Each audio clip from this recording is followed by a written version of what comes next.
Good morning, everyone, and welcome to the 30th meeting of the Social Justice and Social Security Committee for 2025. We've got apologies this morning from Cletty Stevenson and from Michael Mara. Agenda item 1. Our first item of business is to decide whether to take items 3 and 4 in private. Can I ask members if they are agreed? Thank you. Agenda item 2. Our next item of business is our final Stage 1 evidence session on the Wellbeing and Sustainable Development Scotland Bill. And I welcome to the meeting the member in charge of the bill, Sarah Boyack, MSP, Sean Tanney and Ross Thompson from the Non-Government Bills Unit, and Caroline Mayer, Solicitor Legal Services, Scottish Parliament. You're all welcome this morning. Thank you for joining us.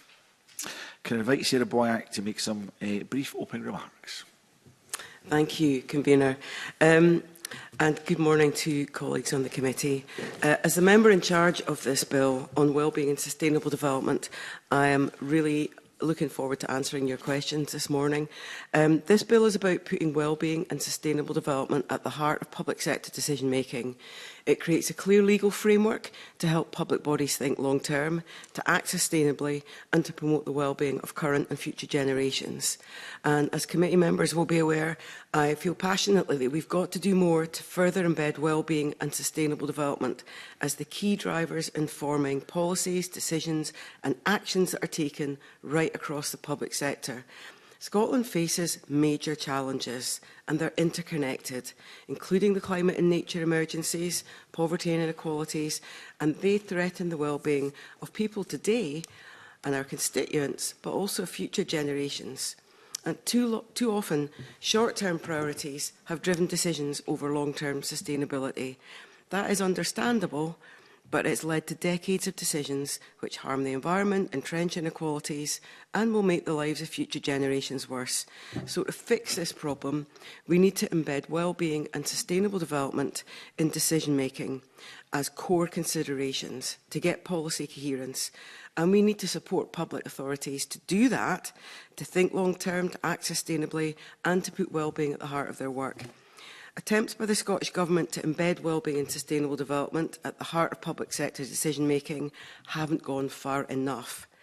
And committee members will recall that before the last election, there were over 150 organisations campaigning on us to put these ambitions into legislation. Because without a clear legal framework, public bodies are left without the tools, without the guidance, or the accountability to make meaningful progress and deliver joined-up thinking. And we need a different approach. So my bill does 3 things. It places a statutory duty on public bodies to have due regard to the need to promote wellbeing and sustainable development. It defines these terms in law to provide clarity and consistency. I am really conscious that over the years, we have now had numerous references to sustainable development in law, but we don't have the definition. And finally, it establishes an independent Future Generations Commissioner, drawing on the successful Welsh model to provide guidance, to share best practice and hold public bodies to account. And I do know that public bodies face real challenges and pressures. And that's why the Commissioner's role is not just about oversight, it's also about support. And I think that's critical, because the Commissioner would help public bodies meet their responsibilities and also improve outcomes over time. And I think there's a challenge in that governments and parliaments change too often to get that consistent focus on long-term issues, which makes tackling these issues even more challenging. And I have been looking at different bits of legislation, reviews and reports over the time of our Parliament, and we don't get that consistent joined-up thinking and accountability. And that makes tackling the issues that are in front of us even more challenging. And stakeholders with deep expertise in this area have made it clear that they need to do more. It's not just a campaigning issue, it's an issue of policy coherence and joined-up thinking and action. And I think without an independent body to offer continuous and dedicated oversight, I really do worry that Scotland will continue to fall behind on the UN Sustainable Development Goals, and we will see a cycle of short-term fixes. So this bill is a chance to change that. I've found it very constructive hearing the questions and the discussions that the committee has held thus far. I think it's been constructive, and I do want to thank all those who've given evidence, both in Parliament and also written evidence, and for their helpful insights. I have been reflecting on the issues raised, and I'm looking forward to discussing that with the committee members this morning. Thank you, Convener. Thank you, Sarah Boyack. And we'll now move to questionings. Elena Whittam. Thanks, Convener, and good morning, Sarah. The committee, in taking our evidence, has heard overwhelming support for the policy objectives set out in your bill, including the one that you've just mentioned around about policy coherence for sustainable development. We've also heard some witnesses saying that these objectives could be met without a change in the law. How would you respond to that assertion?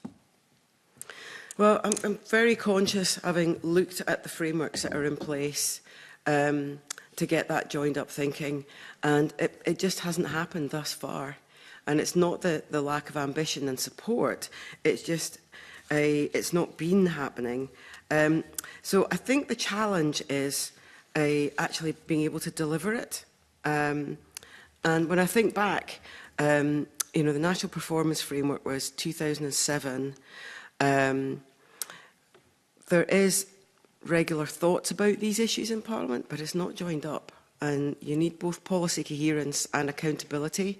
And I think that's what's been interesting me, looking at other legislators across the world, how they're joining up their decision-making and holding organisations to account.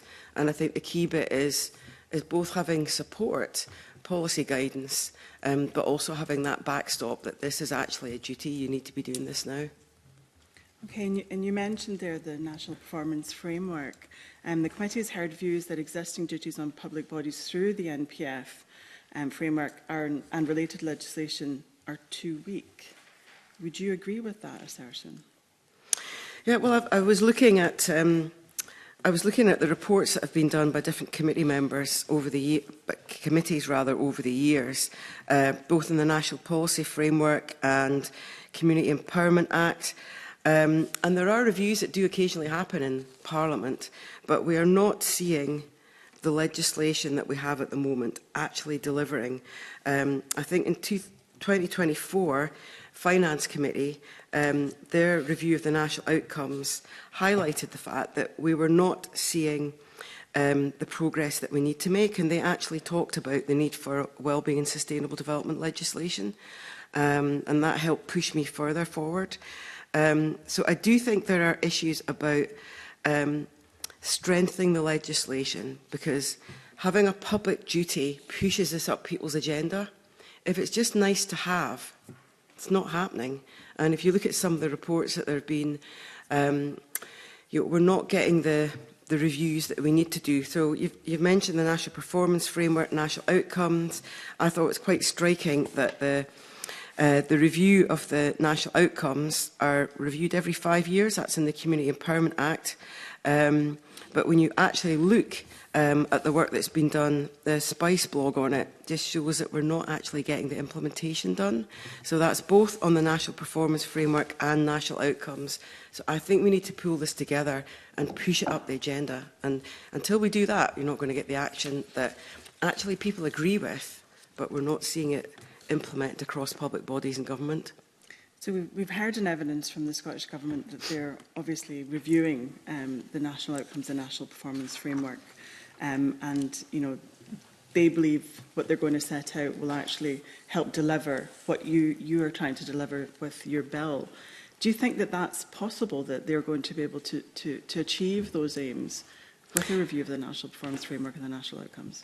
Well, it's been fascinating to me, because I was working on my bill, and when I got permission to actually lay my bills, enough support from colleagues, that's when the Scottish Government announced their bill on wellbeing and sustainable development. And I've been looking at the issue because the government is now talking about reviewing the National Performance Framework, but that's not happening until next year.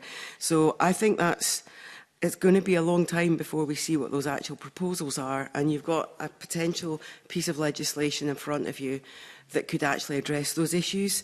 And I'm very, very keen that we do get that joined up thinking. So you're looking at NPF reform early 2026, and then you're going into an election, and then you're going to have more ministers, new ministers, people move on. I think there's a real issue about having ongoing and consistent oversight. and accountability. And I think if you have the Wellbeing and Sustainable Development principles that are in this piece of legislation, it would actually assist the National Performance Framework, because they totally complement each other. And I'm thinking in terms of the wellbeing outcomes as well, actually pushes all of these up the agenda. And I don't think we should just keep delaying and delaying. And I reiterate the point, there was a huge push for this piece of legislation before the 2021 elections. And we're now in the end of 2025. So I think this is something we actually just need to get on with. And I think it would actually support the ambitions of the government.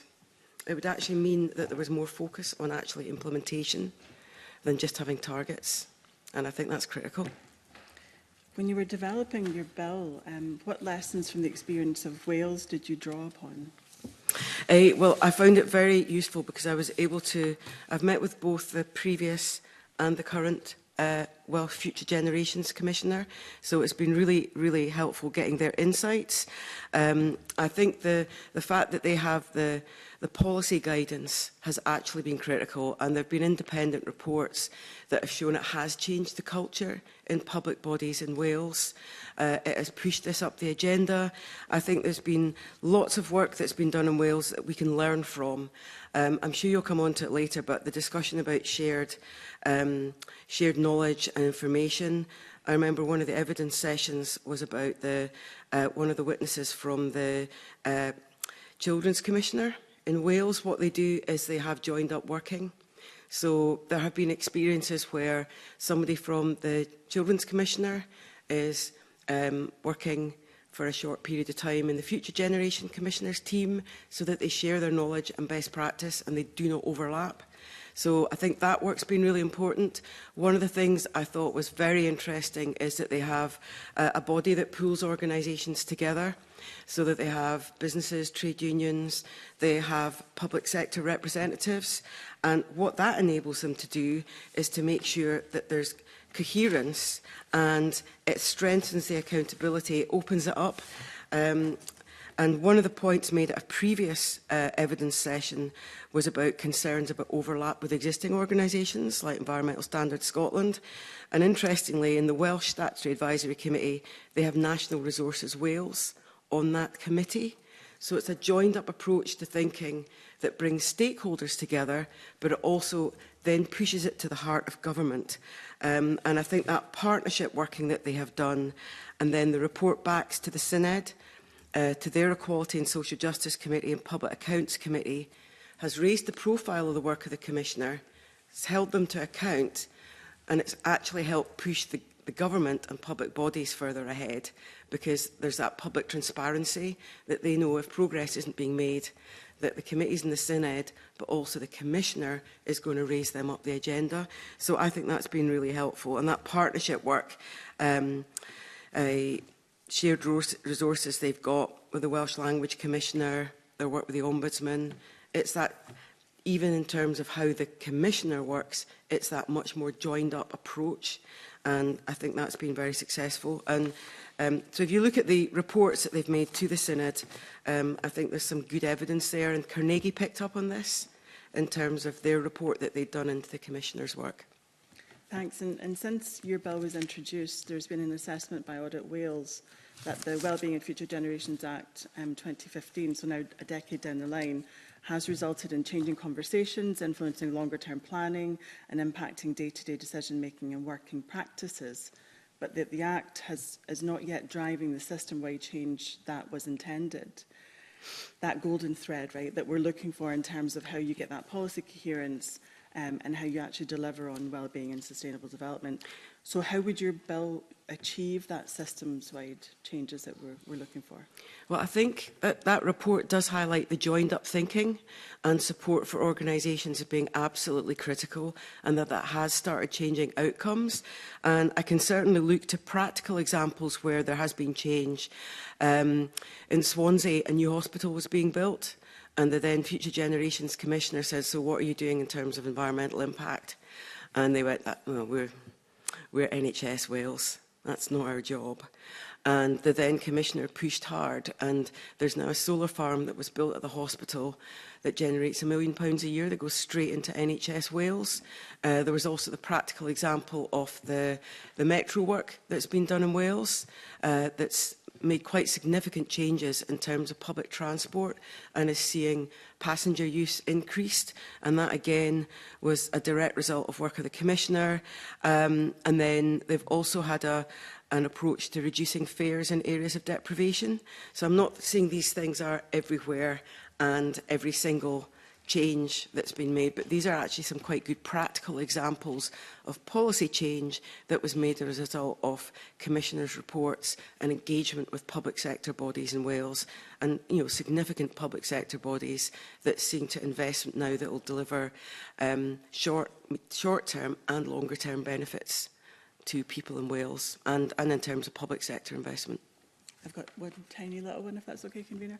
So just following on from that, we do have pockets where we see really good practice happening in Scotland as well. We can think of a lot of the moves that were being made in North Ayrshire in terms of looking at community solar farms and energy generation. Do you think that in the absence of having a commissioner and having this in legislation, that we would just continue to see some pockets of good practice where public bodies are having, regard for sustainability and well-being of their local area? Or do you think that a revised national performance framework and national outcomes could drive that change as well? Or do you really think that we need to have it in legislation? Yeah, I absolutely do think you need both the legislative change and the Commissioner in place to actually push that forward, because it's partly about raising awareness across the public sector. I made that reference to the fact that there are lots of pressures and people have to make short-term decisions. That's a reality of public sector life. But I think what is important is pushing it up the agenda and sharing that best practice, because there's something about, there is some excellent work being done in different areas in Scotland, but it's not been replicated. So you've mentioned that excellent work that's been done in North Ayrshire. If I was to say to you that Aberdeen Heat and Power has been there for over 20 years, there are really good organisations, but there's also risk.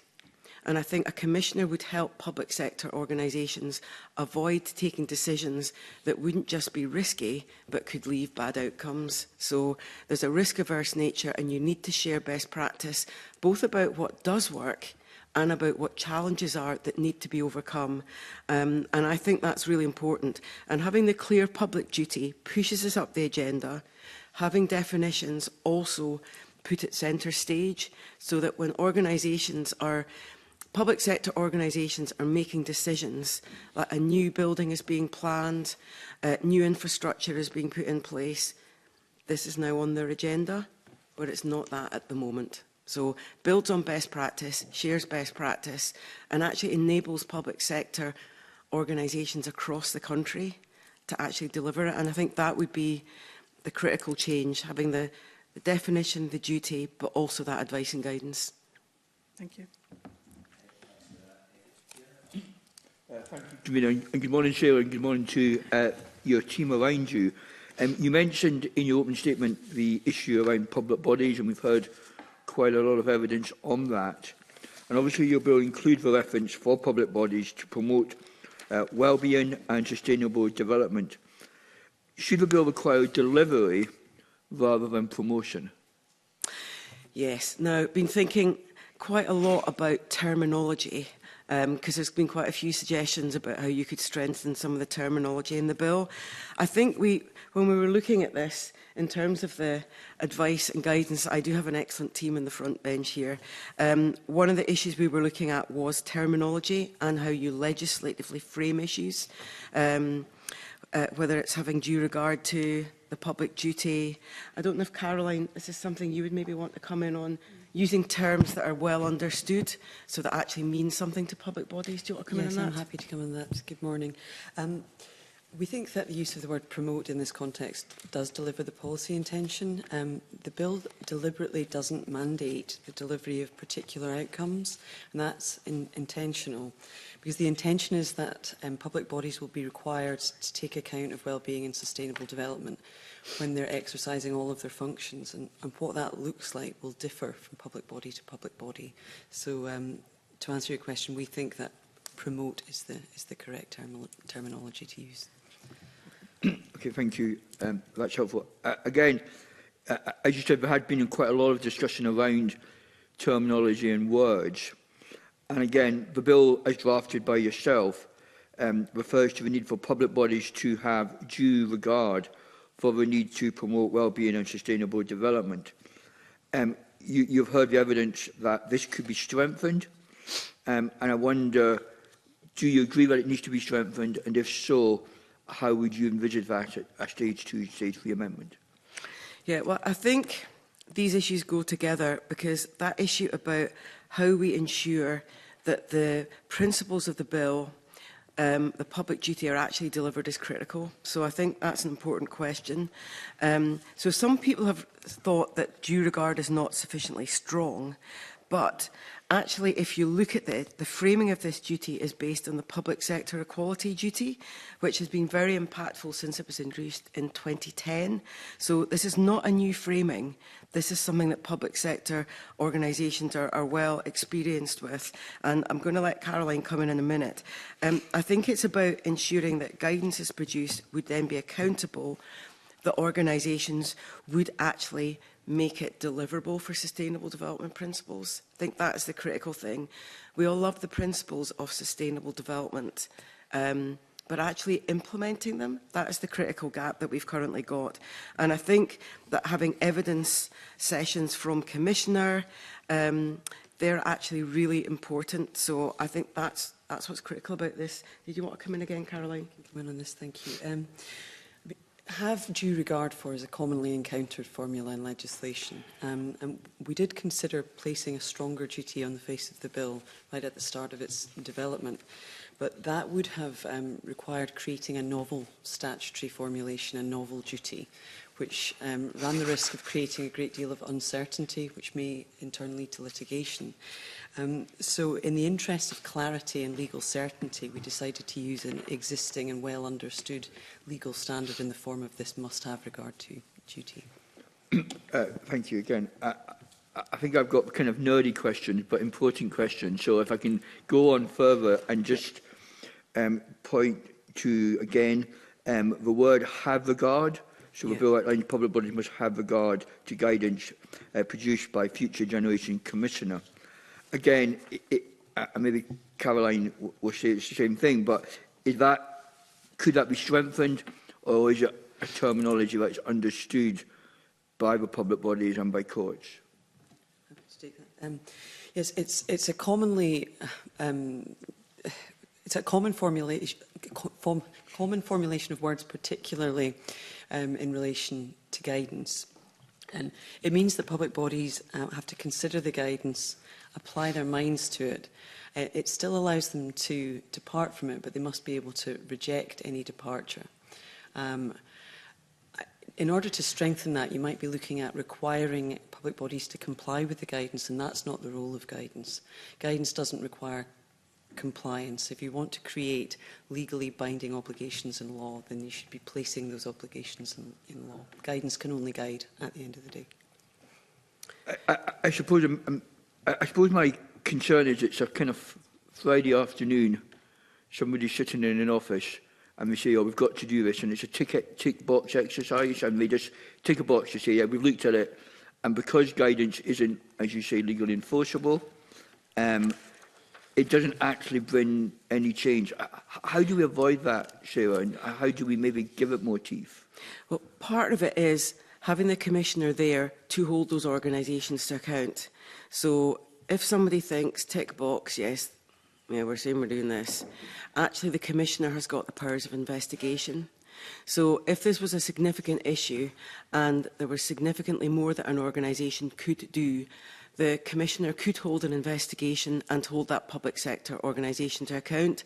And I think the combination of the duty of having regard to, with guidance, advice, support, but then that backstop that the Commissioner could say, I'm looking into this organisation because it's, at the moment you're just ticking the box. Where is the significant change that your organisation could deliver in terms of the sustainable development principles that you are have regard to? So that combination, I think, is really important. And looking at the experience in Wales, there's not been dozens of investigations because no public sector authority wants to be investigated. And if you look at the experience of Audit Scotland, they look at decisions after they've been made. And that is another way of holding public bodies to account. And that has a big impact on organisations. And it creates public awareness. It would make the government aware of a public sector organisation. There's the whole raft of holding people to account. And what it would also do is it would actually empower those staff members in public sector bodies that are signed up to this and to know that there's more that can be done. And it would actually assist in terms of organisations where you've got people that has already been mentioned by Elena who are actually leading the way. It would actually see more people feeling comfortable with that because that is now what's expected in terms of the legislation. Okay, thank you. Again, we've taken evidence or heard evidence that obligations on sustainable development must be fulfilled before and at the time when a particular policy is being considered or decision taken. I suppose, again, just in practice, how will this legislation ensure obligations will be met at the point of delivery? Well, this is going back to sharing best practice and to guidance. And I think having effective guidance is really, really important because you cannot put all of this in the bill. You can't put it on legislation. And also things change over time. So I think it's really important because it's making sure that functions are actually implemented. And, there's something about what more could public bodies do again. So one or two of the organisations that gave evidence when my bill was being looked at by myself when I was introducing it, and also evidence to yourselves, things like how you have procurement decisions taken that could potentially ignore sustainable development principles. This pushes that further up the agenda so that it's what public sector organisations do, how they invest their money, if they're contracting out to somebody else to do that work for them. It should push this further up the agenda as well. And some people have suggested I should amend the bill. I kept it tight because as a member, you cannot have an extensive bill that goes on forever. So I focused on the three elements of it. If that was something the committee felt was important, that could certainly be something I could look at before stage 2 if I was to get to that point. And just a very brief question on this is, rather than doing guidance, did you think of using regulations, which obviously have a higher legal standing, rather than using guidance, or did guidance seem the best way to do it? In terms of this bill, guidance, because this is about the public duty to implement the public duty. Secondary legislation, that would be up to the Scottish Government of the day to think about, and that would be months or years away. So I didn't go into that issue. I was thinking the framework of the having regard to the public duty, guidance, and then that backstop of investigation. The combination of those things would push it up quite significantly up the public sector. And if you think about bringing local authorities together, bringing major public authorities together, that actually helps explain to them good examples of how your organisation needs to think about changing what it's doing. I think that would be a very practical way to change outcomes. Thank you. Thank you, Convener. Thank you, Mr Balfour. Elena Whittam, do you want to come in? Thank you, Convener. Sarah, you mentioned public procurement. It's a hobby horse of mine. So I would want to explore this a little bit further in terms of if we think about the landscape just now, where we do have pockets of really good work that's been done to kind of push the envelope in terms of public procurement, in terms of thinking about community empowerment, but also community wealth building, which we're obviously going to be debating later today at stage 1 of the bill. Where we've seen really good pockets of that, we also see it change on a dime when there's been tendering put forward and a cost, you know, a tendering package put forward, and the cost is what wins it, versus that having due regard to sustainable development and well-being. And I'm wondering, is your intention to actually help ensure that public procurement also reflects the aims of your bill, so that we don't start slipping back where we see progress being made in that, in terms of a locality where you're supporting local businesses, creating a thriving economy in a local area, because they're taking those positive, proactive decisions, but then a big multinational that's not actually perhaps thinking in the sustainability space can undercut, and we see a step back. So part of the guidance could be to get people to think about how is it that you actually frame your procurement process? Mm-hmm. What are your ambitions? What are the criteria that would lead you to award contracts? And that's the kind of thing where guidance could be useful. And the function and decision-making by public bodies is part of the duty. So with good guidance, with collective shared knowledge and good practice, that is something that could start changing views. So you're right, we've got the Community Wealth Building Bill coming up. We've previously had the Community Empowerment Bill, and it's actually thinking about pulling together best practice and then pushing it further up the agenda. So I think it's something that just the guidance and the wider support could actually help those local authorities or public sector organisations, because, as I mentioned earlier, if they're under pressure, having that practical support could be critical. Thank you. Thank you very much. Cara Moch. Thank you very much, Convener. Good morning, Sarah. I just want to ask, in the first instance, a key argument for the inclusion of a definition of sustainable development in the bill is that there is currently no statutory definition of the term. But we have heard there's multiple references to the term in law.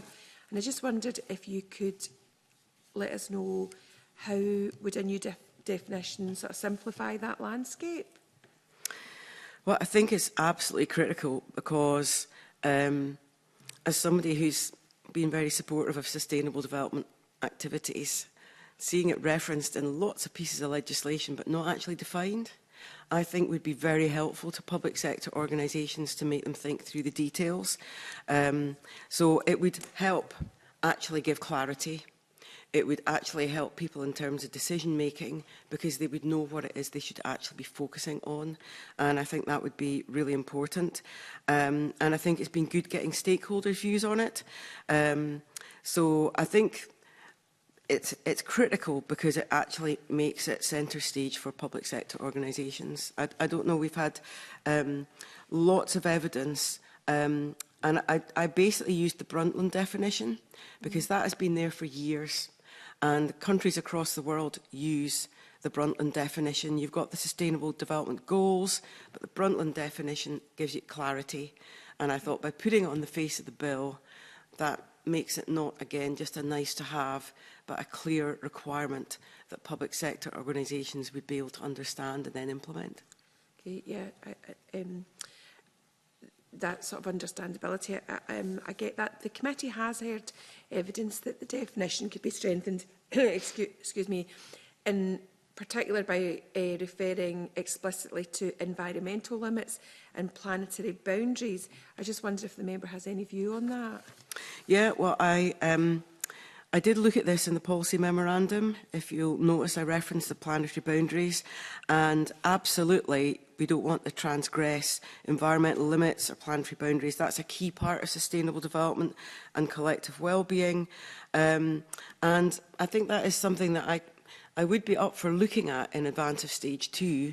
I wouldn't want to actually change the definition and actually get it wrong, though. So, yeah, in terms of the definition, we'd have to get it right. And I thought using the Brundtland definition would be the way forward, and using the past experience on sustainable development goals because it's clearly understood, it's internationally understood. And I don't think there would be a challenge in that regard. and it is intended to strengthen and accelerate our progress towards meeting the United Nations Sustainable Development Goals. So that is the overarching ambition. Okay, thank you. I've got one more question. I think you did in your opening remarks possibly answer it, but just to be clear, what is behind the decision to align the definition of sustainable development with that concept of well-being? Do you have a few words that would describe that for us? Yeah, I think it's absolutely critical to bring them both together, because well-being is the outcome of actually implementing sustainable development, but it's actually thinking about people now and in future generations. And I was thinking back to the Campbell Christie Commission, which is now well over a decade ago. Invest to prevent, not to cure. And in terms of sustainable development and well-being, it is about investment now that will actually support not just our own constituents, but future generations. So there was that definition, and I thought it was really important. I don't know if Caroline wants to come in this one again, bring the lawyer in terms of definitions, but we looked at this because it's got to be clear. It's got to be understandable by public sector bodies so that it helps them when they're actually implementing this public duty. Do you want to briefly comment? Come on this? Yes.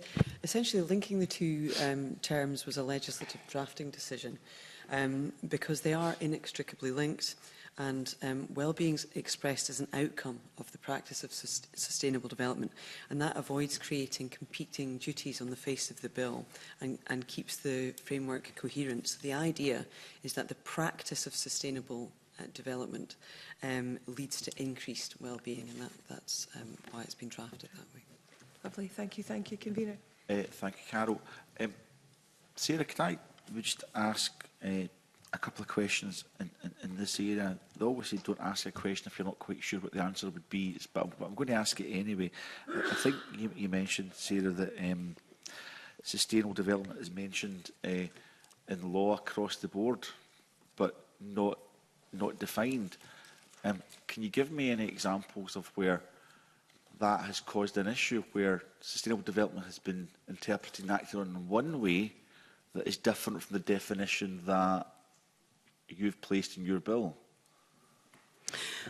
That wasn't a concern to me. It's more pushing it further up the agenda and giving it clarity, because people can see what the Brundtland definition is over the years. They can see the sustainable development goals, but actually explaining that in the bill, setting that out in detail, pushes that up public sector organisations' priorities. I think that's the aim of the bill, is actually to give it more focus and give it clarity, because there are definitions out there, but saying actually if you're implementing these definitions, if you're implementing sustainable development, this is the definition that you should be using. And, you know, you're allowed to modernise legislation. It doesn't go and rewrite all the previous legislation we've passed. It actually says, here is the definition that public sector organisations should now be using. And I'm just being given some very helpful advice here by Sean. Yeah, that was one of the points that was made very well by CEDA, Scotland's International Development Alliance, the Wellbeing Economy Alliance Scotland, Carnegie UK, Oxfam UK. Their view that was the lack of consistency, the lack of a clarity in definitions, has actually diluted the effectiveness of measures. And in a way, having it clearly defined on the face of the bill means that public sector organisations know what they are now legally expected to do. This is a requirement. It's not just having a look and saying, referencing sustainable development, it is implementing sustainable development. And their view, very clear, was that without actually having that clarity and ensuring that all your decisions are aligned with sustainable development and well-being, you are not going to get the long-term decision-making that is absolutely critical for us. Okay, no, I understand and I appreciate that. I was just wondering whether or not there was an example of a public body advocating that it is working on sustainable development and what it does, and you had a view, Ms Boyack, that what they were doing was contrary to the definition that you're putting into this legislation. But I think, I'm generally not to put words in your mouth in the slightest, what you're saying is more about raising up the political agenda rather than the definition itself. But the other bit is then the guidance as to how to implement this, and then that investigatory power. So, yes, I have been looking at public sector authorities and thinking about how they might improve and thinking about lobbying I might do in my own region, with my own health board, with my own local authority, to push this further up the agenda. And I'm thinking, should this bill be passed, if I'm lobbying, then that organisation will have a public duty to implement sustainable development as defined in this bill. And that might help when they are thinking about planning a new hospital, that I can go and lobby them. And they then have a public duty as opposed to as a nice to have. So there's something about changing the way public sector organisations invest now that will actually deliver savings. I gave you this Swansea analogy, where that hospital built a solar farm, it makes £1 million a year. That's the kind of different thinking that if you think of the challenges public sectors have, getting to that point is difficult, but having a legal obligation, that does push it up the agenda. So it's the opportunity, I would say, convener, that is not currently being seized. Okay, that's helpful. In the policy memorandum, and I have to admit that I hadn't spotted this in the policy memorandum, but it's just,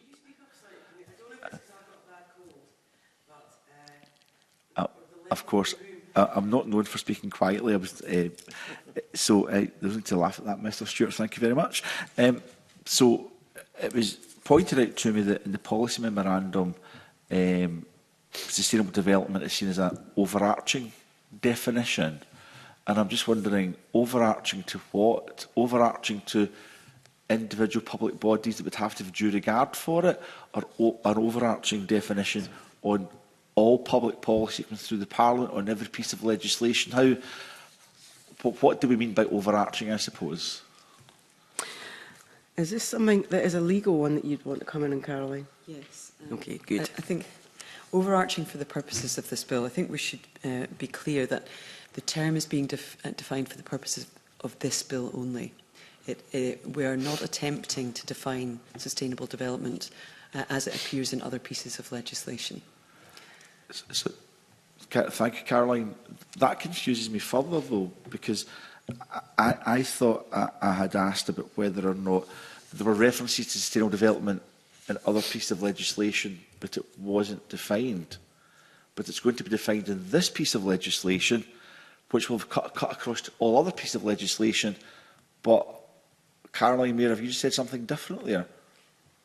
There are several hundred, I believe, references to sustainable development in Scottish legislation and legislation which applies in Scotland, but it has not been statutorily defined.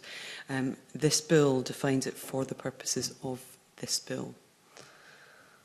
It doesn't gloss or seek to amend references as they appear in other legislation. Okay. And I'm not remotely trying to be awkward, Sarah Boyack. I'm just genuinely trying to work out if the Scottish Government brings forward another piece of legislation that some people would not think falls within the gambit of this bill. Some people could go, well, there's an overarching definition of sustainable development. We actually think the policy in terms of this other piece of legislation the Scottish Government is proposing goes against the definition of sustainable benefit development in this bill. Therefore, they're breaking that statutory definition of sustainable development. I'm not trying to overplay it. I'm trying to work out what the crossover from the definition in this bill is to any future legislation that any government of any persuasion may bring forward, or any other piece of legislation where sustainable development is defined. So it's not defined, but is mentioned. So does overarching mean as it counts for the purpose of this bill, and this bill says it should count for everything, or not? That's a very good question. Can I ask Ros to come in on that? Ros has been very helpful in the team actually helping pull this together. Thank you. Good morning, everybody. Yes, just to say that this is something that we looked at the very beginning of policy development, as the number of references that already exist in legislation. I think there's a long list at the end of Sarah Boyack's initial consultation of existing references. And it may be that if this bill is passed, then there might be some form of sort of consolidation work could be done in relation to those references. It's not something a member's bill could reasonably support. That said, whilst it's overarching for this bill, there's no reason why a public body couldn't use the definition in this bill in considering its functions under the legislation. existing legislation. And on the point about future legislation, then you'd expect the government or any other member bringing forward legislation in this area to look at that existing definition and just think about how their bill will interact with existing law, which is what Sarah did at the outset of hers. That's very helpful. It may not be an issue, but we're trying to tease out what the situation is. So that is actually very helpful. We'll move on now. Alexander Stewart. Thank you, Convener, and good morning, Sarah and your team. When we've talked about the alignment of the definition, I would just like to tease out some questions from you on that. Why was a choice made to align the definition of well-being in the bill to individuals, families and other groups within society? Well, it was thinking about the implementation. This is about real people, and it's about using the fact that we have the need to actually think through what the impact of legislation is going to be. So that's why we went for it, and thinking about outcomes. I was looking also at the Scotland's national outcomes, a national performance framework, thinking about actually what are the opportunities of having wellbeing goals to actually implement on people's lives. So I mentioned earlier you've got sustainable development goals and then you've got wellbeing outcomes, and it's joining up the two together. They're thinking about what the impact of the decisions we make actually are on real people. Okay. And following on from that, could the detailed components of wellbeing definition be considered as and being covered through existing human rights laws and frameworks? So they already got frameworks there. Do you think that we need a difference because marrying the two together? Well, it certainly doesn't replicate what's there already. Mm-hmm. There is a degree of overlap between wellbeing and human rights because both are wanting to protect and enhance the quality of life, but it doesn't duplicate existing equalities. It doesn't duplicate existing rights or enforcement mechanisms. And I would argue that it complements existing rights and it requires public bodies to take a broader, proactive approach to wellbeing and sustainable development in all of their decisions, not just in areas where there are rights. So I think that's quite important. Mm-hmm. And I mentioned earlier the interaction that we've seen working in Wales, where their responsibilities intersect, and actually you can see that in Scotland as well. There are now ways of working together, memorandums of understanding to avoid duplication, ensure clarity, and my expectation and hope is that that is exactly what we would do here, and that means that the guidance is not repetitive, actually adding value and taking us to another stage.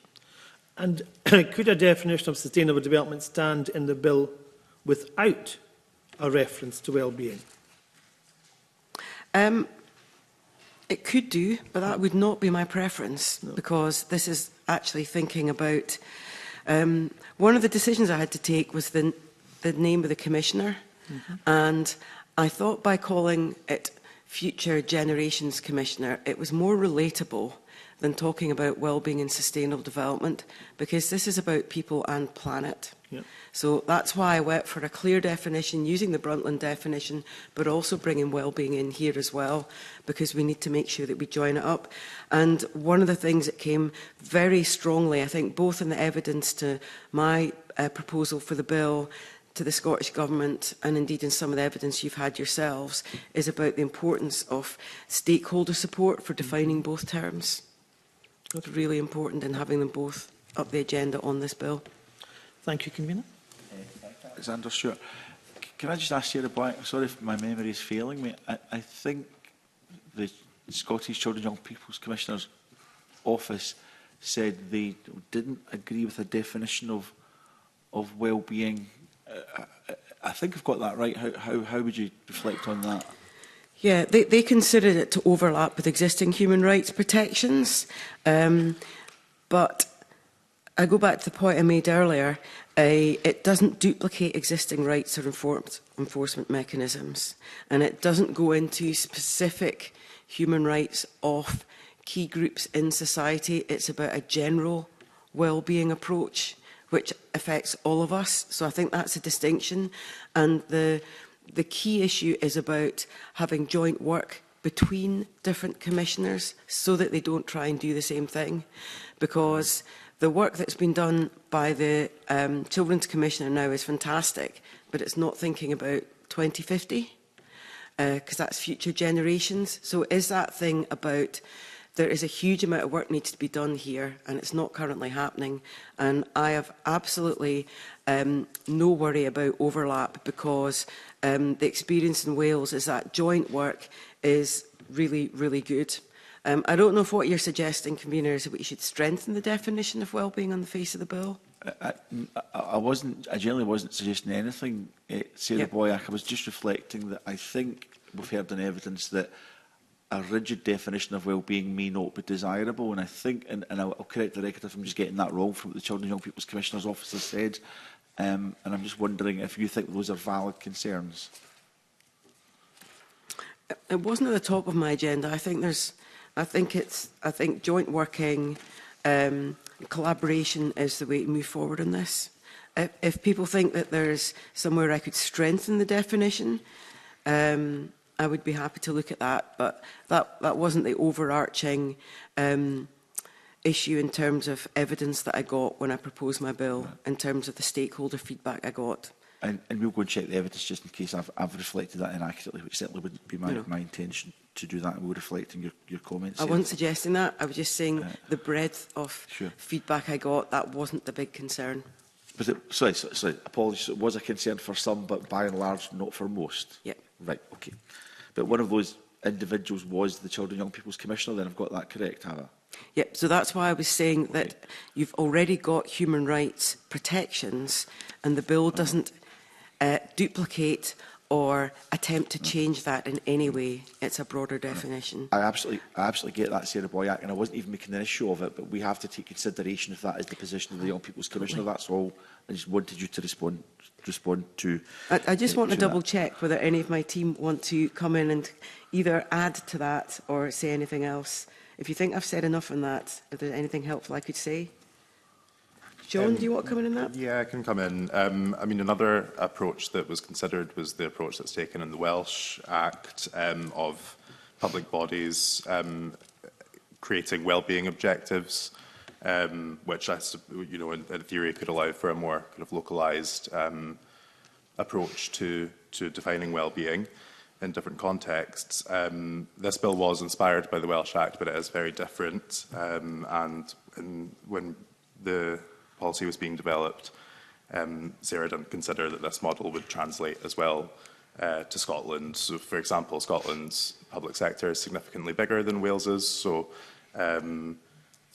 essentially this model would require a lot more resource, because it would then also require the Commissioner to consider those objectives. That's really all I'd add to that. Okay, which is actually very informative. I don't think that's something the committee has actually particularly heard up until date. So, Sean, thank you for that. Carnegie UK, and you've mentioned those already, Sarah Boyack, had said there could be other models of delivering a lot of this, particularly around accountability and best practice for public bodies. So, for example, one alternative model was there could be a committee in the Scottish Parliament who could scrutinise all of this there.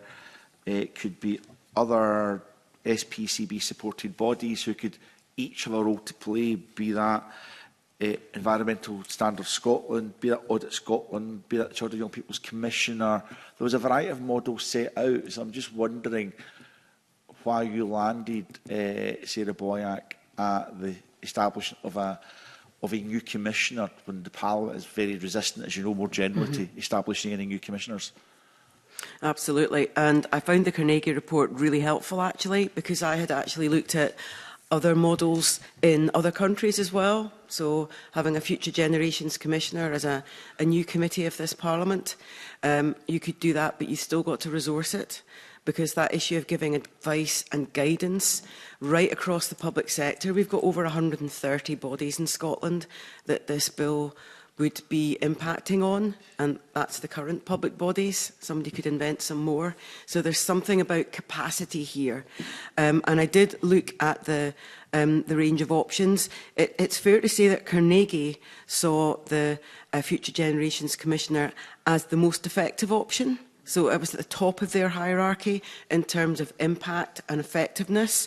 They did look at shared responsibilities across multiple SPCB-supported bodies to leverage the impact of existing bodies and collaboratively advance wellbeing and future generation goals, sustainable development goals, without establishing a new commissioner, but you still have to resource that, because you're actually talking about new work. If you're preparing policy and guidance, if you're having investigatory powers, that has to be done.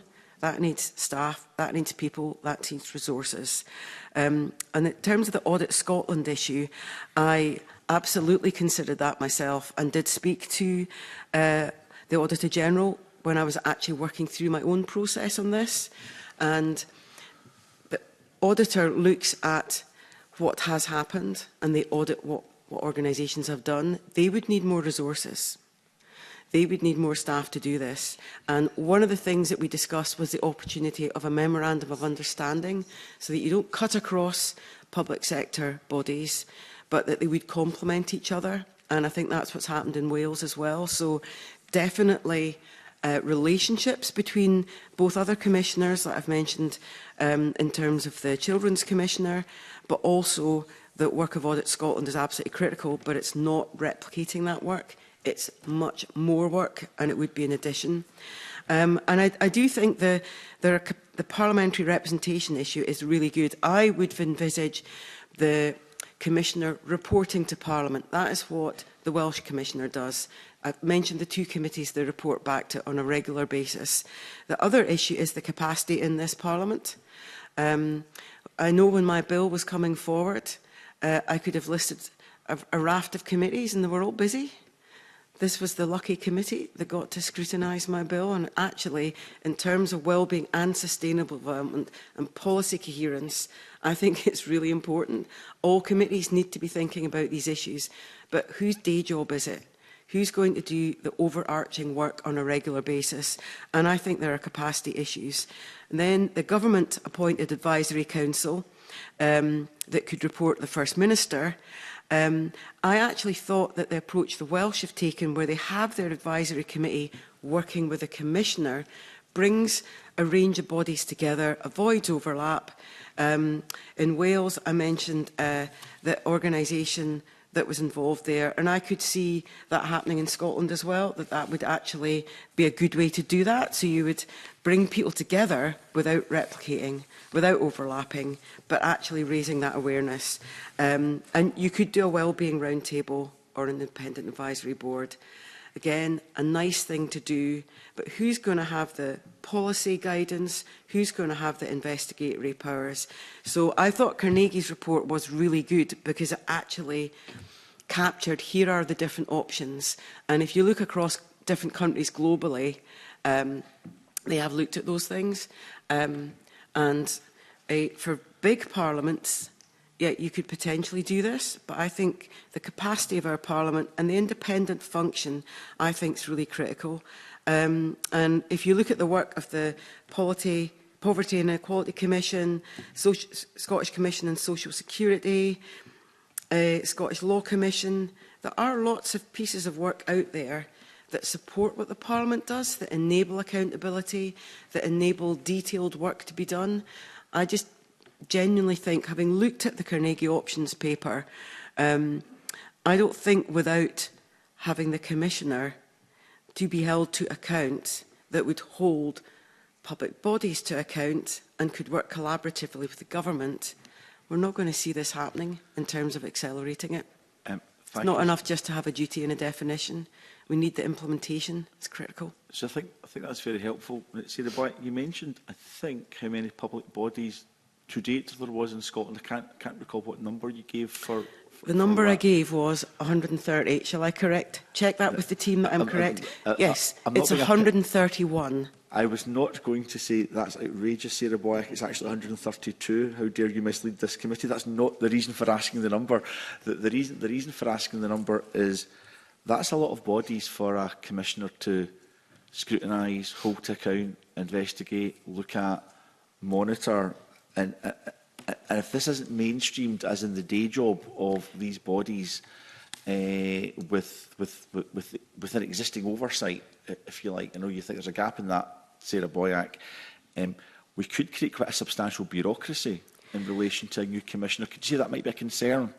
No, actually, what I'm hoping is it would be the opposite, because it would be both support and guidance. So rather than repeating what's being done, this is actually looking at what isn't being done at the moment.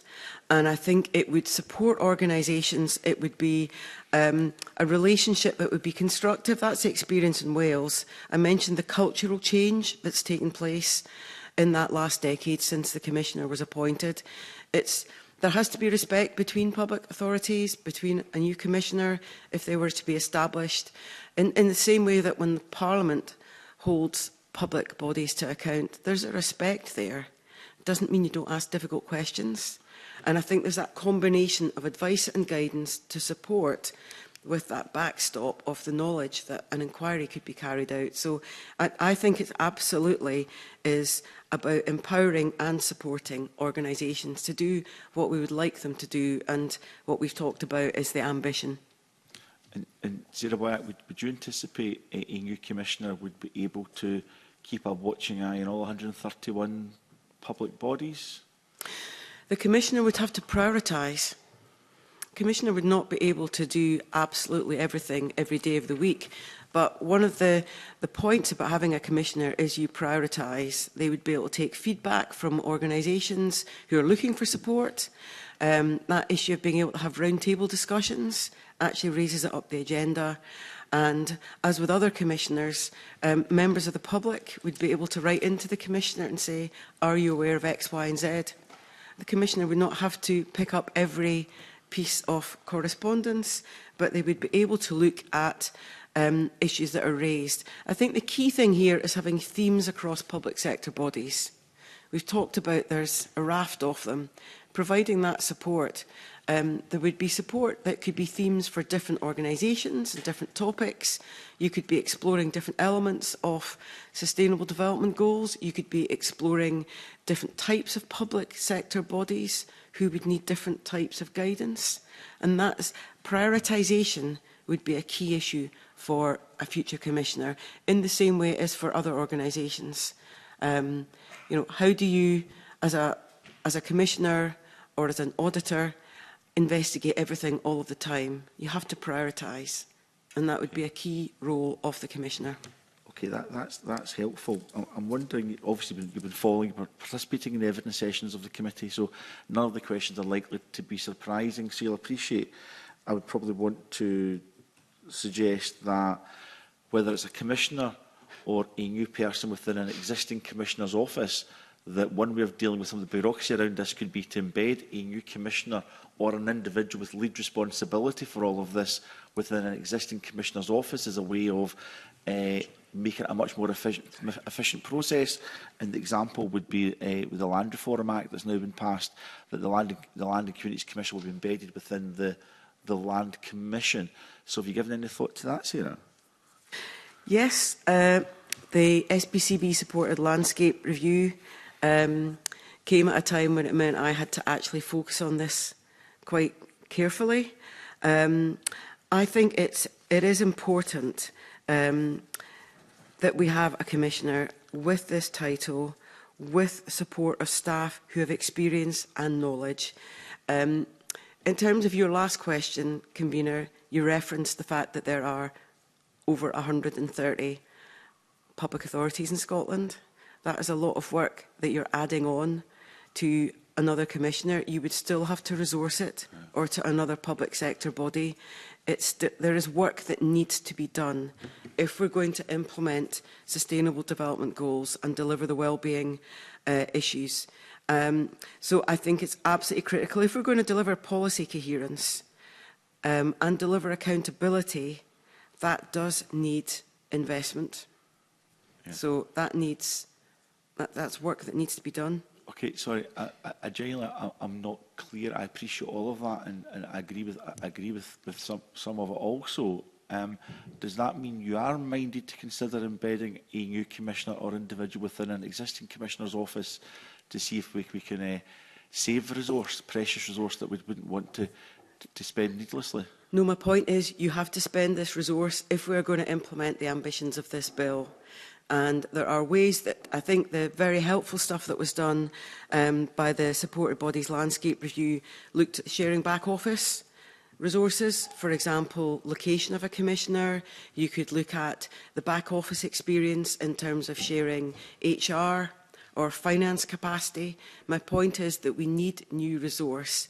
We need a focus on this, and my preference would be a new commissioner with the titles of Future Generations Commissioner to actually raise this up the agenda, give the capacity to implement this piece of legislation and to make the change that we've all talked about for years but hasn't been happening. And I think it would also help align with the work that's been done by the Scottish Government and the National Performance Framework. It would also help in terms of outcomes. I think my preference would still strongly be a commissioner. But the lesson of the work that's been done is you can share resources, and experience in Wales shows that you can actually share back office resources as well. But you need to invest now. Because if we don't actually have that capacity, that officer capacity, the powers of investigation following on from the work that would be done on sharing best practice, on advice and guidance, looking at themes that are key priorities across the public sector, the ambitions of this legislation will not happen. Okay, thanks, Sarah. Can I ask just a wee bit about the general functions of the Future Generations Commissioner? So those general functions are to promote the well-being of future generations by promoting sustainable development by public bodies in all aspects of their decisions, policies and actions. Is that enough to deliver the systemic change that you very passionately set out this morning? I think that is really the point of this bill. It is actually having the combination of the duty, the definition and the commissioner actually is to get on with this. So I absolutely think that. And I think that is to, the support, the oversight and the scrutiny function, that is absolutely critical. And you can look at the experience that you've had with the Welsh Future Generations Commissioner, the inquiries that they've carried out. They've done 2 major reviews. The review into the Welsh Government and how it's implemented the 2015 Act, and the review into how the Act has actually informed public bodies' procurement decisions. So there have actually been lessons that we can learn from the work that's been done by the Future Generations Commission in Wales. And I think the teeth that would give a commissioner in Scotland, that is actually critical, because this is about how do we make this happen. And you actually need that. You need the oversight. You need to support the work that is being done by public bodies and have that scrutiny function. So I think that's absolutely critical. Thanks, Sarah. I think you've said several times, and understandably so, that this is not all about investigations. It's about the kind of, I feel like, the softer powers and influence that a commissioner could have. And the bill allows the commissioner to take such steps as the commissioner considers appropriate when seeking to resolve a matter without recourse to an investigation. What kind of steps were you thinking about?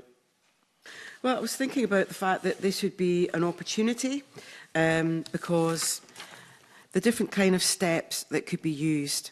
The Commissioner could be contacted by public sector bodies for advice. They could provide tailored advice to individual public sector authorities. They could add support. And I think that would add expertise and decision making, and it would avoid getting to the stage where the Commissioner would need to conduct an investigation. That early oversight, I think, is absolutely critical. So where a public sector authority knows that they need to do more, but it's a challenge for them, and they've looked at the bill and they're worried there's going to be an investigation. There's absolutely a space before that where you could have a constructive engagement, constructive support, advice and guidance. So I think that's the opportunity that would be there, and it would be supporting them through best practice sharing, through having roundtables. That sharing of best practice, it could be written guidance, it could be actually having people in the room. You talked earlier about having solar farms, how you do that, what the risk is, how do you avoid the risk, what are the opportunities out there in terms of funding, about innovative work, learning from health boards who are looking at innovative approaches. I've mentioned solar farms. I think there's been a look at recovering heat. There is some very innovative work happening, but how do you share that innovation? Share that best practice. That is a key role that the Commissioner could take, and it could both be their set of priorities, but it would also be informed by the public sector as well. And I would think that would be one of the first things a new Commissioner would do, would be that outreach to public sector authorities. Here is the legislation, here are your new duties, here is the definitions. I am here to help. What would be your top priorities where support is needed? That could be the work of a Commissioner going forward. It has to be an engagement. It's not a top-down, you will do. It's a consultation, approach, support. And that's telling people what to do is not as effective as working with people to support them. And that's the way they've tried to do it in Wales. The culture shift, but also practical best practice. And that's what I think would be critical. Okay, thank you. We'll move on now. Marie McNair. Thank you, Convener. My question was really going to be around the kind of financial implications associated with introducing another Commissioner. And I think, Convener, you've kind of covered that. So I'll kind of spin that on its head. Obviously, you kind of touched also earlier. I just wanted to know if you would mind expanding on a bit more on examples of how this proposed legislation would ultimately lead to long-term cost savings and how that would be measured. You have touched a bit on it, but if you could expand a wee bit more. Yeah, I think that's a really important question, given the issue about public resource, spending it effectively. There was a fascinating stat from the Christie Commission in 2011, and that work then said that as much as 40% of all spending on public services is accounted for by interventions that could have been avoided by prioritising a preventative approach. That is quite a stark statistic, and I have been focusing on that and thinking about what are the practical changes that could be made. And it's that underpinning of this legislation to making it easier for public bodies to prioritise policy and decision-making approaches that will contribute to sustainable development and well-being for future generations, but actually benefits now. And that is a key issue. And there was a lot of response to my consultation and the call for views which highlighted the cost effectiveness of preventative policies in certain sectors which would reduce demands on public services over time and deliver better outcomes for Scotland's communities. Now, there are lots of difficult issues. You've got the COVID inquiry that's going on that's saying benefit of hindsight. That's a very difficult thing. But thinking about issues like mental health support, that supports people now, that enables them to be children, getting better mental health support, takes pressure off families, takes pressure off public sector, and actually you can see young people performing way better if they get support now. I've got a nervousness about giving too many examples of that kind of preventative investment, but that's an example that I can see from my constituency. Other issues, the spend to save. Invest in sustainable policies that will save money further down the line. One good example would be energy efficiency. You spend to save now so that you're not wasting money now, but actually gives you income coming back. And there's lots of discussion in Parliament about energy efficiency, how you do that. So it's not to, it wouldn't be about saying you have to do X, Y, and Z. It's having that collaborative conversation with public sector organisations. So I think spend to save, thinking about prevention being a higher priority, and actually how you would do that, sharing best practice. And some of the discussions I've had with the Welsh Future Generations Commissioner about that day-to-day discussion with organisations has been really interesting about how they do that in terms of NHS, in terms of transport investment. I think there were some good examples given to me in that approach, and I think some of the third sector organisations that have given evidence have given some good examples too. Thank you. I very much agree with your comments there. I think we have to have more preventative spend when you look at how we could save money going forward. But that's me just now. Thanks. Cheers. Can I ask members if you've got any more questions? Okay, there have been no more questions. Can I just put on the record, and you can respond to this if you want, Sarah Boyack, just to put it on the record, because I was a bit unsure what the evidence was from the Children's Commissioner's Office. Didn't want to misrepresent it, so the clerks just kind of passed me a wee note. They said wellbeing is a relative concept and challenging to define in law, and the Commissioner recommends embedding a human rights-based approach across public authorities. I'm not making a comment on that. I just wanted to put it on the record because I cast a bit of doubt as to what they had said. Yeah, can I just say you've also got Equality Human Rights Commissioner. We have rights embedded in law, and the issue is the broader approach that comes with the bill in terms of sustainable development and well-being. You've got outcomes defined by the Scottish Government, National Performance Framework. I do think there is scope for more discussion on this, and part of it is about the collaborative work. And I think one of the things I've recognised from the outset is the challenge of getting the definition perfect. The definition, getting it perfect now, and getting it perfect in 5 years, 10 years. But I wanted to actually have a focus on this so that we actually raised it up the agenda and we enabled organisations to actually focus on it. And of course, the collaborative work, I think, is critical. Sarah Boyack, can I thank yourself and your team for coming along this morning? And I think... Is there another question you would like to ask me? No. Could I make a... Because there was one thing that I thought you might ask me all about, which is about, you've mentioned the Carnegie report, the best practice from other countries. It is something I've been quite focused on so that we can learn from other countries, because in some ways Scotland has led on things like the climate emergency. We have led in terms of legislation. In terms of this legislation, we would be following other states. And I went to a conference 2.5 years ago, and it links into the Carnegie report that they did about what the other opportunities are. And I hope the committee will look at that. What are the choices if we want to do this? I've been very conscious of the fact it's not just, although I looked at the Welsh Future Generations Commissioner, I have been engaging and looking at other experiences globally, and I don't want us to be left behind on sustainable development and wellbeing ambitions. The challenge of implementing the climate legislation we will all know about. These are not simple things. It needs advice, guidance, support. Australia and Norway are currently looking at what they can do in terms of sustainable development and increasing accountability on wellbeing issues. The Italian Parliament's looking at embedding action. The Kenyan Senate is looking at a Committee of the Future. Norway, Denmark, Spain, Portugal and Ireland are all looking at how they will join up in investment now to deliver for future generations. Cameroon has just appointed its first Future Generations Commissioner, and the EU has created its first Intergenerational Fairness Commissioner. So this is a live issue with other countries. I think we've capacity issues in this Parliament. I think there's an issue about investment. I totally get that in terms of the SBCB review. I'm looking forward to having discussions with the Scottish Government over the next few weeks. I am just concerned we are now towards the end of this term of Parliament. I don't want us to kick this into touch for future Parliaments. You're going to get a huge change in terms of who's in this Parliament next time round.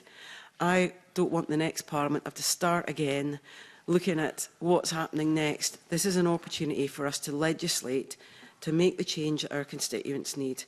I will end on that point, Convener, because you're looking at me. I don't want to go beyond the time that you have allocated and Ms. Black, I'm just actually cut across the opportunities to be constructive and positive. I'm just smiling, Ms. Boyack, because I think inadvertently afforded the opportunity to make a closing statement as well.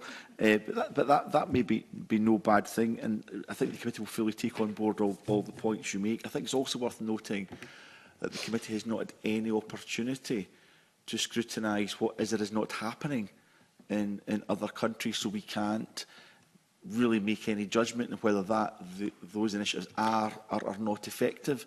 The only other nation we were able to get a very small amount of evidence, and it was indirect via Scottish organisations, was what's happening in Wales. And one of the things I think that came through in that, and the committee will have our own views in relation to that, is the new Commissioner in Wales focused minds rather than any particular direct impact. It was a cultural change. I think that came through quite strongly in evidence. But we have to deliberate on that as a committee. Yeah. I think it's important to see that. And we also have to deliberate on whether the reform of the National Performance Framework and national outcomes embedded across public bodies will be an effective way to push all of this forward. What I was going to say in closing, Sarah Boyack, was this.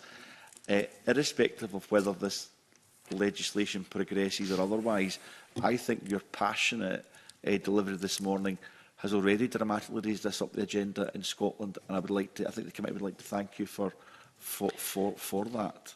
I do appreciate that, Convener. The Welsh Commissioner has been in place since they established the bill. It's a 7-year term. It's not something that changes every time there's an election. I will finish on the point that I have had very constructive discussions with the Scottish Government and a variety of ministers. And I'll maybe finish on that point, that I think we need somebody who's there full-time, is appointed, is held to public account, because ministers come and go, governments come and go, and we can have ambitions. The key thing is implementing them, and whether we agree with them or not, and how you support the public sector to deliver on ambitions that are not nice to have, but are absolutely critical for the well-being of our constituents now, but also future generations. And that's tough, but I think there's a solution here that would actually help implement the ambitions that whatever party we represent can transform people's lives now and in the future. And I appreciate being invited to speak to the committee. And I just want to put on the record my thanks to the Non-Government Bills Unit, because you cannot do this as an individual Member of Parliament without that support from the Non-Government Bills Unit. It's been fantastic. Thank you very much. Sarah White, I think that's a perfect final comment. So thank you again to you and your team that supported you and for your evidence this morning. And we'll now move into private session. Thank you.